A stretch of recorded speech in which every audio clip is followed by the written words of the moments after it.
नमस्कार, न्यूज़ 19 देख रहे हैं आप और न्यूज़ 19 के फेसबुक लाइव पर आप सभी का स्वागत है। जो भी व्यूवर्स हैं, जो देखने वाले हैं, देख रहे हैं, सबसे पहले तो इस वीडियो को शेयर कीजिएगा, क्योंकि जो टाइटल डिस्क्रिप्शन ऊपर लिखी है उसको पढ़कर आप समझ गए होंगे कि कौन से महत्वपूर्ण मुद्दे पे हम आज बात करने वाले हैं। 3 कृषि कानून, ऐसे कानून जो जब से आए हैं, भारत में लागू किए गए हैं, तब से उसको लेकर बवाल मचा हुआ है। हर कोने से, देश के हर कोने से किसान है वो इसके खिलाफ बगावत कर बैठे और लगातार प्रदर्शन जारी है। 1 साल से ज़्यादा का वक्त, यानी कि करीब 14 महीने बीत गए हैं, तब से दिल्ली की सभी बॉर्डर हैं उनको घेर रखा है। किसान वहाँ डेरा जमा कर बैठे हैं। ना जाने कितना उत्पात हुआ, कितनी बार प्रशासन और किसानों के बीच टकराव हुआ। पंजाब से किसान जो करीब 1.5-2 साल पहले से रेल की पटरियों को रोक रखा था, उस पर बैठे थे, उन्होंने मंथन किया, एक कमेटी बनाई, चर्चाएं हुई और उसके बाद दिल्ली कूच करने का फैसला लिया कि केंद्र सरकार पर दिल्ली में जाकर दबाव बनाएंगे। और बड़ी मुश्किल से पहले हरियाणा जब पार किया, क्योंकि हरियाणा में बीजेपी की सरकार है, तो हरियाणा और पंजाब के जो बॉर्डर हैं वहाँ से क्रॉस करने में खासी कठिनाइयाँ आई। काफ़ी सर्दी थी उस वक्त, पिछले साल नवंबर-दिसंबर की बात है। बहुत सर्दी थी और ठंडे पानी की बौछारें किसानों पर की गई, लेकिन किसान हौसला नहीं हारे और अपनी उस मंजिल तक जाने के लिए पूरे जी जान से लगातार डटे रहे। जब पंजाब से हरियाणा में एंट्री हुई किसानों की, तो वहाँ से हरियाणा के जो किसान थे उनका समर्थन मिल गया और जो कारवां छोटा सा था वो धीमे धीमे बड़ा होता गया। और हालात ये हो गए कि मोदी सरकार के सामने बहुत बड़ी चुनौती किसानों ने, किसान संगठनों ने, सामाजिक संस्थाओं ने, हरियाणा की खाप पंचायतों ने बड़ी चुनौती पेश की।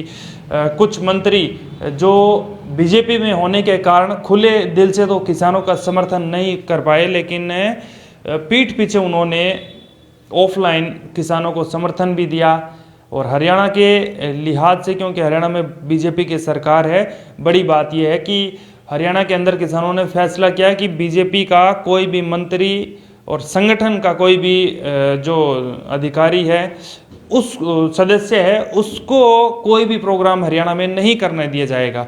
चाहे मुख्यमंत्री मनोहर लाल खट्टर की बात हो, चाहे उप मुख्यमंत्री दुष्यंत चौटाला की बात हो, चाहे बीजेपी के तमाम मंत्रियों की कैबिनेट है, मनोहर कैबिनेट है, उसके तमाम मंत्रियों की बात हो, किसानों ने एक भी प्रोग्राम सफल नहीं होने दिया। यहाँ तक कि मुख्यमंत्री और उप मुख्यमंत्री दुष्यंत चौटाला को लैंडिंग तक नहीं करने दी उनके हेलीकॉप्टर को। तो देखिए कितनी मजबूती के साथ किसानों ने जो आंदोलन शुरू किया था उसको अंजाम तक पहुँचाया। और यही वजह है कि मोदी सरकार को 3 जो कानून हैं, जिनको काले कानून किसान कह रहे थे, कांग्रेस कह रही थी, तमाम विपक्षी पार्टियां कह रही थी, उनको वापस लेना पड़ा है। अब राजनीतिक दृष्टि से देखें तो इस मामले पर राजनीति जरूर होगी।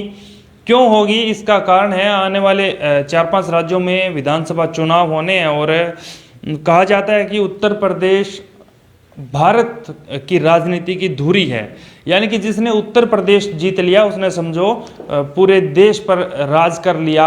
सेंटर तक, यानी कि केंद्र की सत्ता हासिल करने का रास्ता यूपी से होकर गुजरता है, क्योंकि यूपी के अंदर बहुत दिलचस्प राजनीति होती है। जितने बड़े नेता हुए हैं उनमें से अधिकतर उत्तर प्रदेश से आते हैं। और क्योंकि वहाँ पर बीजेपी की सरकार है और योगी आदित्यनाथ उत्तर प्रदेश की बागडोर संभाले हुए हैं, ऐसे में शायद, क्योंकि जब इलेक्शन होते हैं तो आरएसएस का भी अहम रोल होता है, जो वर्कर हैं बीजेपी के उनका भी अहम रोल होता है। बीजेपी की एक खासियत है कि वो अपने वर्करों से फीडबैक लेती है, उसके आधार पर ज़्यादातर 70-80% फैसले लेती है कि ज़मीनी हकीकत क्या है। बीजेपी जो बड़े, चाहे कोई विधायक हो, मंत्री हो या कोई बड़े नेता हो, सिर्फ उनके कहने पर या उनके दबदबे के चलते कोई फैसला नहीं लेती है। बीजेपी की ये खासियत रही है कि वो ग्राउंड वर्क करती है। और ग्राउंड वर्क शायद यही वजह है कि यूपी में, क्योंकि चुनाव होने हैं और पश्चिमी यूपी जहाँ से खुद राकेश टिकैत आते हैं, मुजफ्फरनगर, शामली, ये जो हरियाणा से लगता हुआ इलाका है, यहाँ पर तो एक तरफा माहौल है किसानों का सरकार के खिलाफ। और डर है कहीं ना कहीं, क्योंकि इस पे प्रतिक्रिया अब आएंगी, इस पे राजनीति अब होगी कि सरकार को डर सता रहा था कि उत्तर प्रदेश नहीं जीत पाएंगे अगर यही हालात रहे। तो देखिए धीमे धीमे जो चीज़ें बीजेपी के खिलाफ जा रही थी उनको अब बैलेंस करने की कोशिश की जा रही है। पेट्रोल डीजल के दाम इतने ज़्यादा ऊपर हो चुके थे तो एकदम से उनको 10-12 रुपये घटा दिया गया। और दूसरी जो चीज़ें महंगी हुई हैं उनमें भी अब सुधार लाने की धीमे धीमे कोशिश मोदी सरकार की तरफ से या जो बीजेपी शासित प्रदेश है उनकी तरफ से की जा रही है। उसके बाद बात आई कृषि कानूनों की, तो कहीं ना कहीं फीडबैक ये आई होगी सरकार को कि केंद्र सरकार को और योगी सरकार को कि आसान नहीं रहने वाला है 2022 का जो चुनाव होने वाला यूपी में।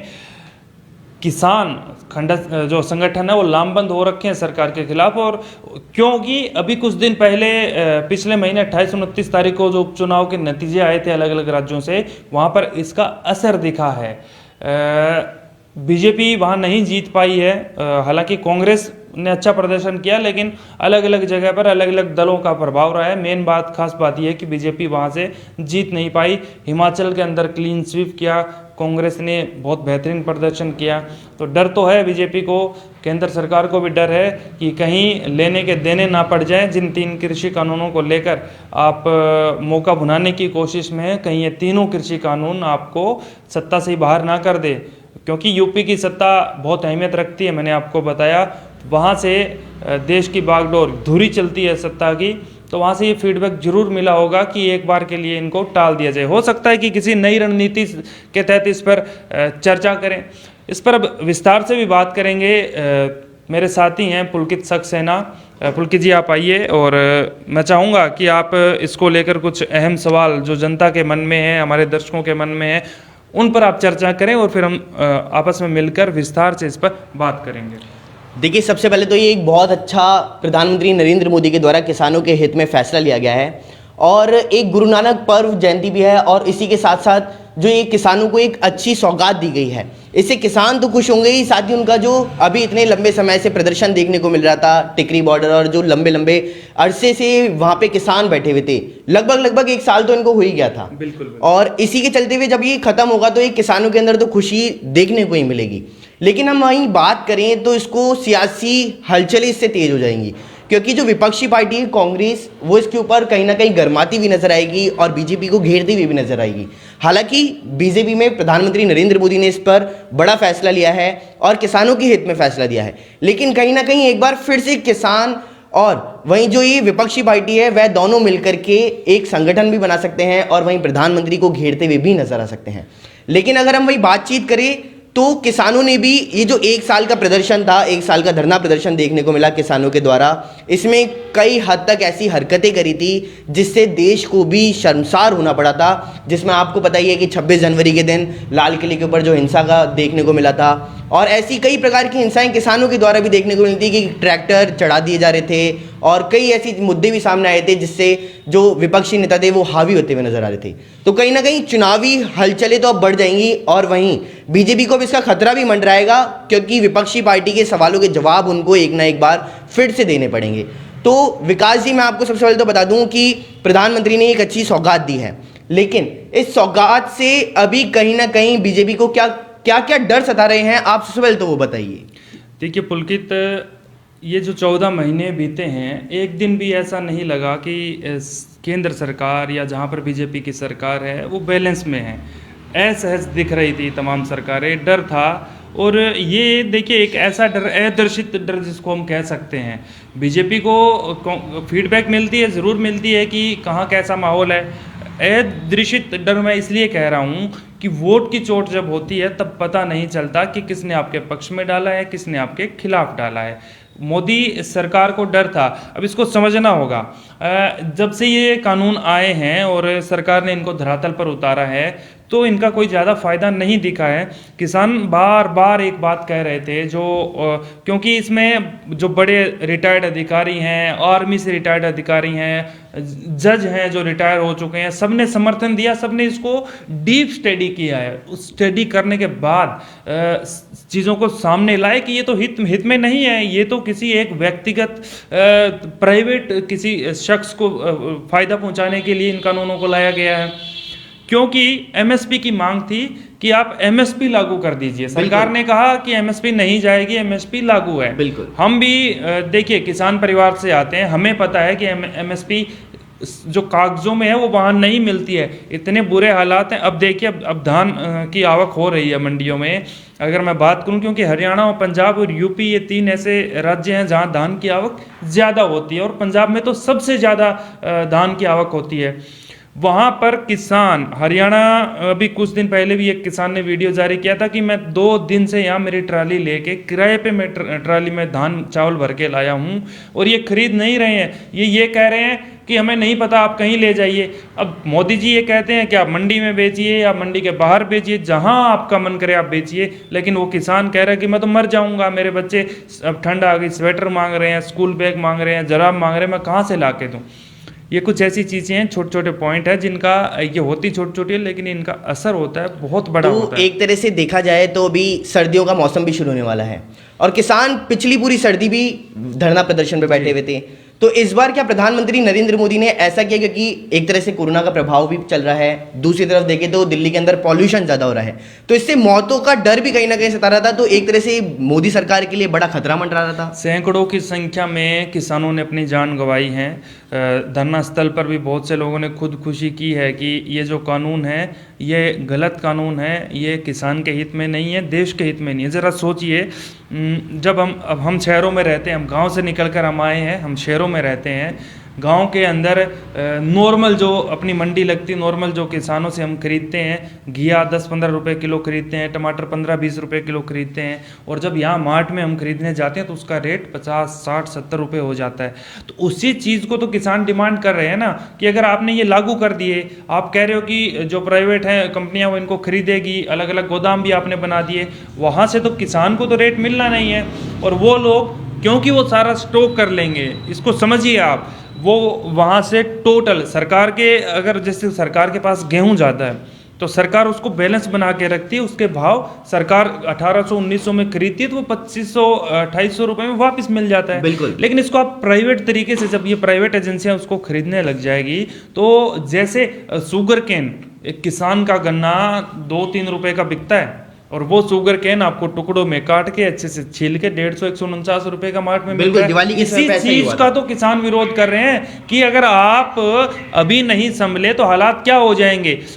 वो ये नहीं कह रहे कि हम अपने लिए लड़ रहे हैं, वो ये कह रहे हैं कि हमसे 20 रुपए गेहूं खरीदेंगे, अभी प्राइवेट कंपनियां खरीद लेगी उसको, और जब सारा स्टॉक वो कर लेगी, किसान के पास कुछ नहीं रहेगा, सरकार के पास कुछ नहीं रहेगा, तो फिर जाहिर सी बात है वो उस 20 रुपए वाले को 200 रुपए प्रति किलो बेच सकते हैं। तब क्या करेंगे लोग। इसीलिए तो किसानों के साथ साथ आम जो जनमानस है उन्होंने भी अपना सहयोग किया है। देखिए सारी बॉर्डर दिल्ली की, देश की राजधानियाँ जाम कर रखी है, जो रास्ते हैं उनको ब्लॉक कर रखा है, आने जाने में परेशानी होती है जो स्थानीय नागरिक है। फिर भी वो फूल बरसा रहे हैं। क्यों बरसा रहे हैं? उनको पता है कि अगर इस चीज़ों को ख़त्म नहीं किया गया तो उनको तो खाने के लाने पड़ जाएंगे, कैसे।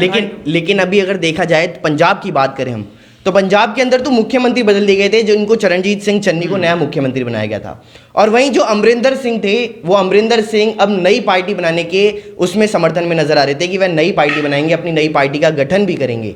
और जो उनकी अमित शाह से बातचीत हुई थी उसमें यह भी सामने आ रहा था सियासी हलकों से कि अभी कहीं ना कहीं बीजेपी को समर्थन दिया जाएगा, और बीजेपी के समर्थन के बाद में इस पर विचार विमर्श करके इन तीनों कृषि कानूनों को वापस लिया जाएगा। तो क्या आपको लगता है कि इसमें उनका भी हाथ है? देखिए, राजनीति कहते हैं कि बड़ी टेढ़ी चीज़ है हर किसी के। जहां हमारी सोच खत्म होती है वहां राजनेताओं की सोच शुरू होती है। अब इलेक्शन होने हैं, वही कैप्टन अमरिंदर है जिसके खिलाफ बीजेपी ने मोर्चा खोल रखा था कि ये जो आंदोलन है ये कैप्टन अमरिंदर ने शुरू करवाया है। वो पूरी सपोर्ट कर रहे हैं, वो खाना पीना पैसा हर चीज़ किसानों को मुहैया करा रहे हैं सिर्फ इसलिए कि आप जाओ और मोदी सरकार के खिलाफ मोर्चा खोल दो। ये उस वक्त बीजेपी के नेताओं के संबित पात्रा जो बड़े प्रवक्ता हैं बिल्कुल। इनके शब्द थे। अब उस चीज़ को आप देखिए, जब उलटफेर हुआ पंजाब की राजनीति में, कांग्रेस ने दलित कार्ड खेला क्योंकि दलित वोटर ज़्यादा हैं पंजाब में। दलित कार्ड खेला कि एक साधारण आदमी को हम, वो उसका भी रीज़न ये नहीं था कि सिर्फ बीजेपी को टक्कर देनी है, उसका रीज़न ये था क्योंकि आम आदमी पार्टी बड़ी मजबूत होकर वहाँ से उभरी है पंजाब से, उसको भी टक्कर देना है। इसलिए उन्होंने एक आम आदमी को, चरणजीत सिंह चन्नी को वहाँ का मुख्यमंत्री बनाया और कुछ वैसे वैसे फैसले जिनकी बात केजरीवाल करते हैं, बिजली पानी, ये जो आम जन के लिए भलाई की बात हो, वो फैसले चन्नी ने हाथों हाथ ले लिए। अब उसके बाद क्या हुआ, कैप्टन कह रहे हैं कि मेरे 50-55 साल का राजनीतिक करियर है, ऐसा कभी नहीं हुआ, आपने तो मुझे बिल्कुल बैकफुट पर ला दिया। अब वो गए, थोड़ा उसको ये भी कह सकते हैं आपकी आगे की रणनीति बनाने के लिए अमित शाह से मिले वो, तब उन्होंने ये, शायद ऐसा नहीं हो सकता कि जो इंसान 50-55 साल से कांग्रेस में रहा हो वो एकदम से कैसे बीजेपी में जा सकता है। उसकी तो सोच ही कांग्रेस की हो गई ना, उसके तो फैसले ही कांग्रेस के हो गए। उसके बाद कहीं ना कहीं ये मंथन जरूर हुआ है कि आप जाइए नई पार्टी बनाइए, और सीधी सी बात है नई पार्टी बनेगी तो समर्थन की ज़रूरत होती है, और हो सकता है कि प्री इलेक्शन ना हो, पोस्ट इलेक्शन वो समर्थन वहाँ से शिफ्ट कर दिया जाए, अमरिंदर सिंह की तरफ से दे दिया जाए। तो पंजाब एक ऐसा राज्य है जहाँ से इस आंदोलन को की नींव रखी गई थी, जहाँ से इस आंदोलन को मजबूती मिली थी, और अब पंजाब को देखते हुए गुरु पर्व के दिन आज मोदी जी ने महत्वपूर्ण फैसला लिया। और अक्सर वो ऐसा करते रहते हैं, दूरगामी सोच उनकी होती है कि किस मौके पर, किस घंटे में, किस मिनट पर मुझे क्या फैसला लेना है जिसका मुझे इस साल, अगले साल या 1.5 साल 2 साल में उसका जाकर मुझे दूरगामी मुझे या पार्टी को फ़ायदा पहुंचे। बिल्कुल आप सही कह रहे हैं, लेकिन अगर इसी में हम बात करें, प्रधानमंत्री नरेंद्र मोदी ने भारत को एक नया रूप तो दिया ही है। अलग अलग देशों के अंदर जाते हैं, अलग अलग देशों में वहाँ पे रणनीति बनाई जाती है, उनसे हमारे संबंध भी अच्छे हो रहे हैं भारत के। लेकिन वहीं आपको क्या लगता है कि अभी ये जो किसान आंदोलन था, इस किसान आंदोलन के चलते हुए विदेशों के अंदर भी हमको कहीं ना कहीं सर झुकाना पड़ा है, और सर झुकाने के साथ साथ इसमें जब ये तीनों कृषि कानूनों को वापस ले लिया जाएगा, तो आपको क्या लगता है कि एक तरह से ये मोदी का जो ये चुनावी दौरा अब दोबारा से होना शुरू होने वाला है, क्योंकि अब मोदी दोबारा से मैदान में उतरते हुए नजर आएंगे, क्योंकि जो अब चुनाव होने वाले हैं उसको लेकर के। तो आपको मेरा सवाल सीधा सा ये है कि क्या मोदी सरकार को इससे फायदा पहुंचेगा या नहीं पहुंचेगा, या विपक्ष दोबारा से इस पर कोई नई राजनीति बना देगा, क्योंकि कई उपद्रवी इस आंदोलन के अंदर भी शामिल हुए थे और इन उपद्रवियों के चक्कर में ये आंदोलन बिगड़ता हुआ नजर आया था। देखिए, इस चीज़ को प्रेशर पॉलिटिक्स कहते हैं। अक्सर ये प्रेशर पॉलिटिक्स होती है। कारण मैं आपको बताता हूँ कि जितने लोग विदेश रहते हैं वर्ल्ड के कोने कोने में, वहाँ पंजाबियों की संख्या ज़्यादा है। बिल्कुल। जब इनको लगा कि हमें यहाँ से दिल्ली में हम आ गए, 2 महीने 3 महीने हो गए, दबाव नहीं बना पा रहे हैं, तब इन्होंने क्या किया, तब ये लोग जो वर्ल्ड के अलग अलग कोनों में, क्योंकि कनाडा को तो मिनी पंजाब कहा जाता है, कनाडा में तो आधे पंजाबी आपको मिल जाएंगे। ऐसी बात अमेरिका की, ऑस्ट्रेलिया की, ये जो देश हैं वहाँ पर पंजाबी ज़्यादा हैं, और वहाँ रैलियाँ तक भी निकाली गई। प्रशासन ने भी उनको वहाँ की अनुमति दी कि शांति प्रिय आप रैली निकालिए, कितने बड़े वो हुए। लेकिन वो देखिए, मेन स्ट्रीम मीडिया का बड़ा हाथ है इन चीज़ों के पीछे। मेन स्ट्रीम मीडिया का तो इतना बाइकआउट किया है किसानों ने कि जो सच है उन्होंने दिखाया ही नहीं, जो गलत है उन्होंने वो दिखाया। तो वो जो चीज़ें वहाँ की पॉजिटिव थी, वहाँ के मंत्री, वहाँ की संसद है, उनमें ये चर्चाएं हो रही है कि भारत तो किसानों के खिलाफ है। क्या वो लोग इतने पागल हैं कि वो समझते नहीं है? क्या उन लोगों ने कानून पढ़े नहीं है, या फिर उनकी सोच हमारी सोच से थोड़ी कम है? यही वजह थी कि सिर्फ दबाव बनाने के लिए, प्रेशर पॉलिटिक्स करने के लिए किसानों ने भी, क्योंकि यहाँ हर एक शख्स ने आकर अपना योगदान दिया है, रणनीतियाँ बनाई है कि इसको हम कैसे आगे ले जा सकते हैं, सरकार के ऊपर कैसा हम दबाव बना सकते हैं, और कुछ गलत नहीं किया। दूसरी बात, आपने बात की उपद्रवी घुस गए थे। बिल्कुल। उपद्रवियों का मैं आपको बताता हूँ, इस तरह के जब आंदोलन होते हैं तो जो दबाव में है वो कभी नहीं चाहता कि आंदोलन सफल हो। और ये जो बॉर्डर है, हरियाणा से जब दिल्ली जाते हैं, बहादुरगढ़ से आगे border Tikri border Tikri border पे क्या हुआ, ज़्यादातर जो लोग पकड़े गए उनमें बीजेपी से संबंधित थे, क्योंकि आजकल सोशल मीडिया का दौर है। वो जब आए उसके 10 मिनट बाद तो सबका बेनकाब हो गया चेहरा कि ये तो बीजेपी से संघ से जुड़े हुए लोग हैं, क्योंकि उसको मेन स्ट्रीम मीडिया तो लीड कर रहा था आंदोलन को कि हाँ ये हुआ ये हुआ ये हुआ। उन खबरों किसी ने नहीं चलाया कि वहाँ पर जाकर बीजेपी के और आरएसएस के जो लोग हैं वो जाकर वहाँ पर आंदोलन को बिगाड़ने की कोशिश कर रहे हैं। जब स्थानीय लोग खुश हैं, स्थानीय लोग वहाँ पर फूल बरसा रहे हैं किसानों पर, वहाँ भी स्थानीय जो लोग हैं उनके बच्चों को, वहाँ जो गरीब है उनको खाना 24 घंटे लंगर चल रहा है, उनके बच्चों को वहाँ ट्यूशन पढ़ाई जा रही है। इससे बड़ा उदाहरण और क्या होगा कि जो किसान है वो ट्यूशन पढ़ा रहे हैं उन लोगों के बच्चों को जो लोग आस पड़ोस में रहते हैं। इतना कुछ शांतिप्रिय तरीके से किसानों ने वहाँ किया, लेकिन सिर्फ मेन स्ट्रीम मीडिया ने कोई एक कमी दिखती थी तो उसको 100 कमियों की तरह उजागर किया जाता था। और बार बार राकेश टिकैत हो, तमाम पार्टियां हो, सब ने यही कहा है कि मेन स्ट्रीम मीडिया इस आंदोलन को दूसरी तरफ ले गई है। जो चीज़ें किसान नहीं कर रहे थे उन चीज़ों को भी उनकी तरफ से दिखाया गया था। पुलकित, तो आपने अभी नाम लिया राकेश टिकैत का, जो एक किसान नेता है। उन्होंने इस आंदोलन के अंदर सबसे महत्वपूर्ण भूमिका निभाई थी, आप भी जानते हैं और पूरा देश जानता है। तो आपको क्या लगता है कि उन्होंने अभी थोड़े टाइम पहले बोला था कि राजस्थान के अंदर वे आएंगे और राजस्थान में भी पार्टी की घोषणा कर सकते हैं, राजस्थान के साथ साथ वे अलग अलग जगह अपनी पार्टी को प्रमोट भी कर सकते हैं, तो एक तरह से ये उनकी जीत भी हो सकती है? देखिए, संघर्ष से, आंदोलनों से ही नेता बनते हैं।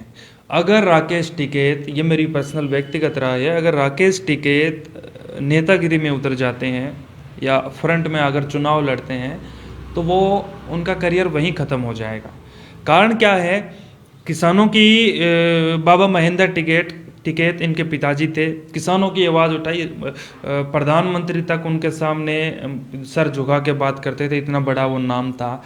एक अगर वो हुक्का पी रहे हैं, हुक्का पीते पीते उन्होंने अगर कोई आदेश दे दिया तो वो लोहे की लकीर थी, उसको तोड़ नहीं सकते थे, इतने बड़े वो नेता थे। और उन्हीं के ये आगे औलाद हैं जो इसको आगे बढ़ा रहे हैं। अगर बाय चांस, क्योंकि देखिए पीठ पीछे तो इन्होंने इशारा किया है, अभी उपचुनाव हुए थे हरियाणा के अंदर, एलनाबाद एक सीट है, बीजेपी सत्ता में है, अक्सर ये होता है जिसकी सरकार होती है उपचुनाव वो लगभग जीतते हैं। बिल्कुल, ये वहाँ गए थे, सीधा सीधा इशारा किया था, क्योंकि जो वहाँ चुनाव लड़ रहे थे उन्होंने इस्तीफा दिया था किसानों के समर्थन में। तो टिकैत वहाँ पहुँचे और कहा कि वो गठड़ी अपनी रास्ते में यहाँ चौक में भूल गए थे, उसको सवाई करके इसको वापस लौटाना। इशारा कर दिया कि जितने मतों से पिछली बार जीते थे उससे कहीं ज़्यादा मत इस बार इनको देना। तो पीठ पीछे से तो ठीक है समर्थन, क्योंकि देखिए बड़े बड़े चैनल्स हैं, मेन स्ट्रीम मीडिया के चैनल्स हैं, वहाँ बैठकर राकेश टिकैत ये कहते हैं कि इनका इलाज लंबा चलेगा। ये इलाज ऐसा भर देंगे जिसका नतीजा असर है वो धीमे धीमे आएगा। यानी कि सीधे शब्दों में अलग अलग स्टेट के अंदर जब चुनाव होंगे तो वहाँ पर हम जाकर इनके खिलाफ बगावत करेंगे। पश्चिमी बंगाल में गए, वहाँ देखिए नतीजे क्या रहे, ममता बनर्जी लीड कर गई, ममता बनर्जी वहाँ से टीएमसी अच्छे मार्जिन से जीत गई, अच्छे नहीं बहुत अच्छे मार्जिन से। हरियाणा गए, हिमाचल गए, उत्तराखंड देख लो, मतलब कोई भी आप कहीं भी आप देख लो, हर जगह राकेश टिकैत जहाँ जहाँ गए हैं उन्होंने अपनी एक अलग छाप छोड़ने की वहाँ कोशिश की है और कहीं ना कहीं उसमें सफल रहे हैं। अब आप राजनीति की बात कर रहे थे कि बीजेपी इसमें कहीं कमज़ोर ना पड़ जाए या बीजेपी को कहीं फ़ायदा ना हो जाए, किसको फ़ायदा किसको नुकसान। तो देखिए प्रधानमंत्री मोदी, कोई इसमें दो राय नहीं है कि उनसे सशक्त नेता, क्योंकि हम जैसे जैसे जवान हुए तो हमने एक अटल बिहारी जी थे, उनका दौर हमने देखा है, माननीय मनमोहन सिंह का दौर हमने देखा और अब मोदी का दौर हम देख रहे हैं। तो बोल्ड फैसले लेते हैं, इसमें कोई शक नहीं है। भारत का प्रतिनिधित्व जो विदेश में जाके करते हैं, बेहतरीन करते हैं, उसमें भी कोई शक नहीं है। लेकिन क्योंकि हर किसी की सुननी पड़ती है, समाज के हिसाब से, अपनी टीम के हिसाब से फैसले लेने पड़ते हैं, तो उस वक्त ये फैसला लिया गया था 3 कृषि कानूनों का।